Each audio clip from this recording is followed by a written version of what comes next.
We went up to Strawberry Reservoir on June 1st for the Cutthroat Trout viewing day to watch the spawning fish come in.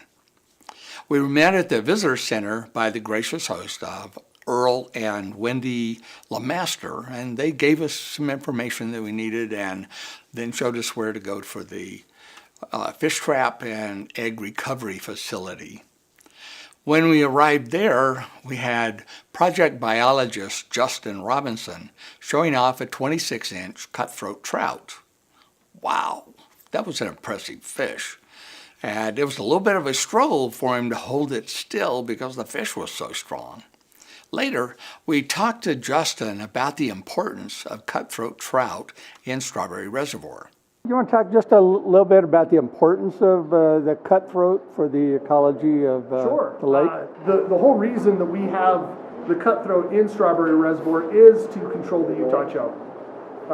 Utah chub are not native to this drainage. They're actually native to the Bonneville Basin, so that would be the Wasatch Front. Just over the hill, they're native. Here they are not. They were brought in as a bait fish.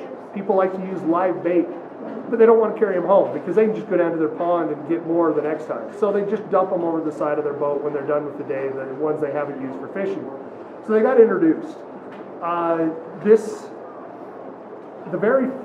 They've been introduced for decades. The thing with Utah chub is that they're very fecund. They have lots of babies, they grow very fast, and they reproduce very quickly. So because of that and their ability to outcompete other fishes, they can eat better than anything else. Eat fast, grow fast, have lots of babies. Pretty soon they'll take over a whole water body. In the late 60s, we treated the reservoir. Early 60s, sorry. 63, right? Anyway, they treated the reservoir with rotenone. It was a much different reservoir. It was very small. It was just the Strawberry side. We did not have the Soldier Creek side. They completely removed Utah chub and other rough fish. Rough fish are just any fish we don't desire to be in a body of water. They were very successful at removing them. It was 11 years before we saw them again.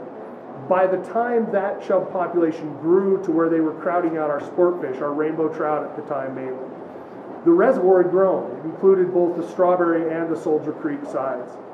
We knew that we needed to do a treatment, but because of the size of the reservoir, we knew that we were not going to be able to completely kill off the Utah chub.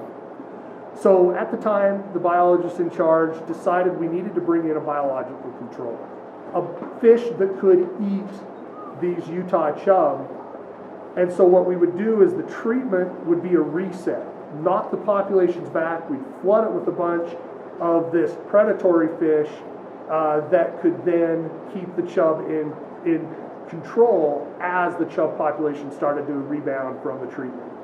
We looked at a lot of different options, everything from smallmouth bass, and I'm sure they looked at northern pike and many other things, but it was decided that none of those warm water fish would survive well in Strawberry. We're too cold. We needed to find a trout that could do it. And they went to Bear Lake for the Bear Lake strain of the Bonneville Cutthroat Trout because Bear Lake naturally has Utah chub in it.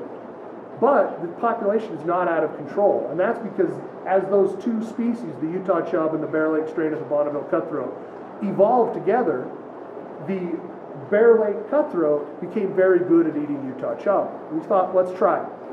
So in 1990, we treated the reservoir again, reset the whole structure, and started putting a lot of these cutthroat in. We had some success. We knocked the chub back pretty well. It was a few years before we saw them show up at our gill nets again, but we soon saw them coming back. We went through many regulation changes. I think there was at least 5, if not 6, trying to find a regulation that would allow for a large enough population of these Bear Lake cutthroat so that that population would be strong enough to keep the chub in control.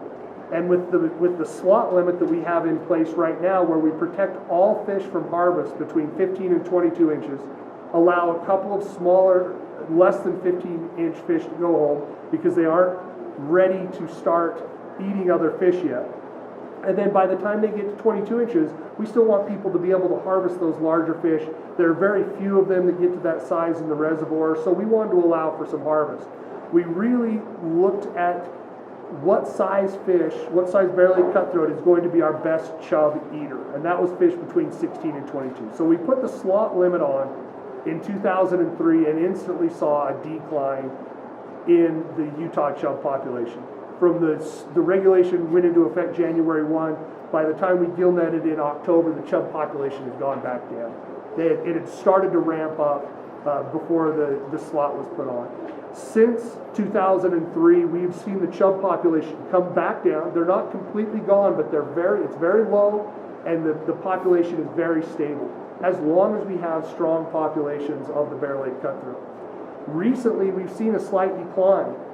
Some of our fish came in and didn't survive. Some of our stocks of barrel-lake cutthroat just didn't survive. They were sick, or they ran into the larger predatory cutthroat and were eaten. And the population of the cutthroat has started to go back down just a little bit. When we started to see that population go down, we started to see an instant response in the chub population. So it's a little worrisome, but it also gave us some very good information. We have estimates of how many adult cutthroat are in the reservoir at any given time. We mark every fish that we bring in from the hatchery. With that, we're able to model our population.